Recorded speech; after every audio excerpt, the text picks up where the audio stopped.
Vítajte, moje meno je Martin. Som otec a mám rád zelené technológie, preto som sa rozhodol vytvoriť tento kanál s názvom GreenDad.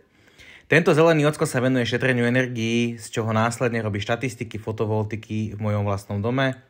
Rozoberám skúsenosti s tepelným čerpadlom, fotovoltikou, batériami a sem tam otestujem nejaké vozidlo na alternatívny pohon. Ďakujem za like a hlavne za odber, aby sme sa mohli vidieť častejšie. Tentokrát to bude na tému vlhkosť. Je zimné obdobie a vo veľa bytoch a domoch sa prejavuje vysoká vlhkosť, ktorá je spôsobená najčastejšie nedostatočným vetraním.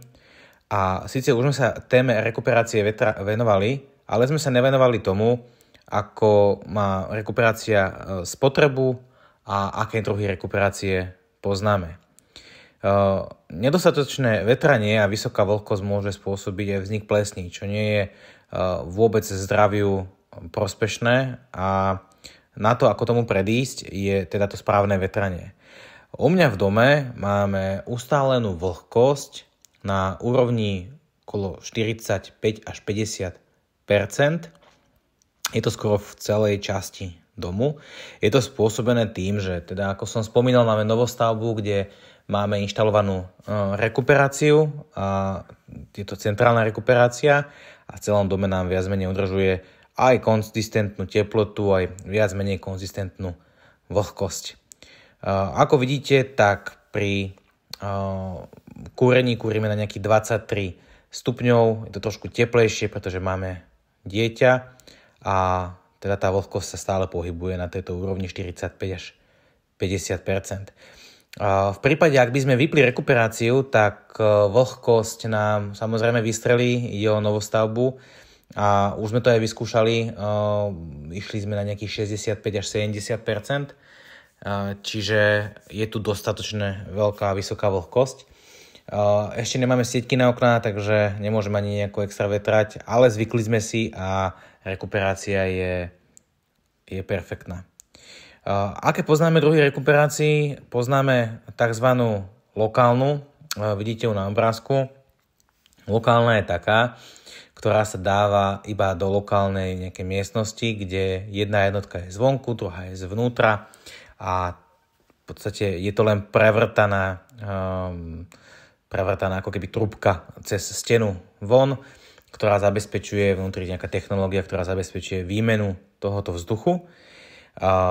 Toto je klasická lokálna rekuperácia a potom je centrálna, ktorú mám ja. Centrálna rekuperácia je spravená tak, že má rozvody do celej časti domu a teda vetrá celý dom. Má oveľa vyššiu účinnosť ako lokálna a to práve preto, že sú výduchy v celom dome a vetrá mi celý dom, každú jednu miestnosť. A rozdiel oproti tej lokálnej je ten, že treba mať inštaláciu, ideálne pri novostavbe, mať prípravu predtým, ako si dáte rekuperáciu. Samozrejme, neskôr uvidíte fotky, ako to vyzerá.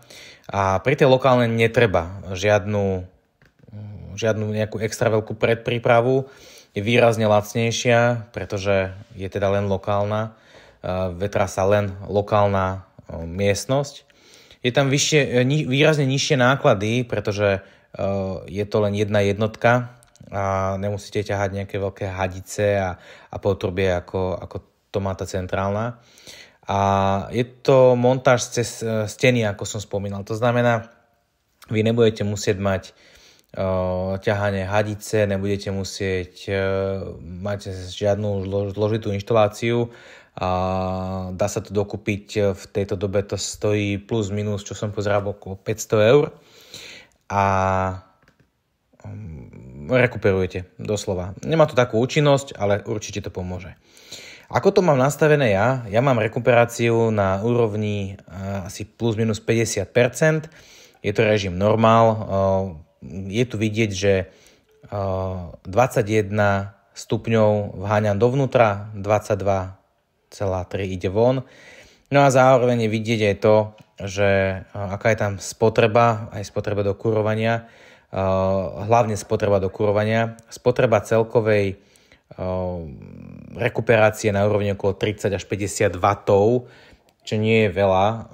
Ono vám to bude robiť tak, že maximálne 1 kW denne, to je v zimnom období. Sú nejaké ventilátory, ktoré sa poháňajú a na eurá to vychádza možno len nejakých 16 centov.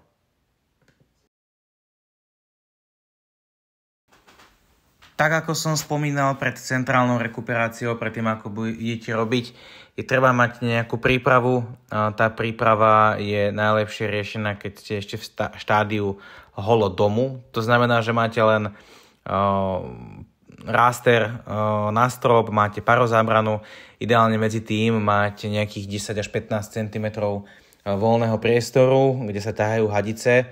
Preto 10 až 15, pretože hadica má priemer, teda aspoň tá moja, okolo 9 cm, ale keby ste mali len 9 cm priemer, veľmi ťažko by vám to išlo. Tam, kde sa vám to všetko spája, je toto, čo vidíte na obrázku. V podstate tu je taký zmiešavač, či ako sa to volá, kde všetky hadice majú teda svoj vstup aj výstup a potom idú tie obalené už priamo do rekuperačnej jednotky a odtiaľ idú už potom priamo tiež von. Idú dve hadice, jeden je vývod, druhý je prívod vzduchu, čiže on to vôbec nevyzerá nejako zložito. Rekuperačné jednotky by mali mať aj dlhú životnosť, pretože tam sú len nejaké 2 ventilátory a filter, ktorý meníte raz za čas, možno raz za pol roka, záleží od toho, kde žijete, či niekde možno v lese alebo v meste, alebo pri Prioli, ako ja. No a tým pádom ja som to ešte nemenil. Ja mám nejakú znečistenosť na nejakých 22-23% toho filtra a je to spustené asi 4 mesiace v kuse non-stop a naozaj bývam pri roli, je to trošku prašno a je to v poriadku. Tak verím, že som vám aspoň trochu ukázal, čo je teda rekuperácia, aké sú druhy tej rekuperácie, že máme nejakú lokálnu a nejakú centrálnu a vidíte, že aj tá spotreba nie je nič moc, nie je nejaká extra veľká a dá sa s ňou žiť.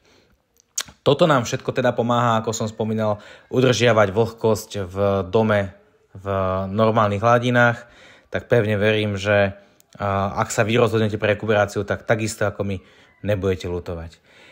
Ďakujem za odber, ďakujem za like, ďakujem za prípadný komentár, ako to máte vy, či sa trápite s plesňami alebo nie. A vidíme sa pri ďalšom videu. Majte sa pekne.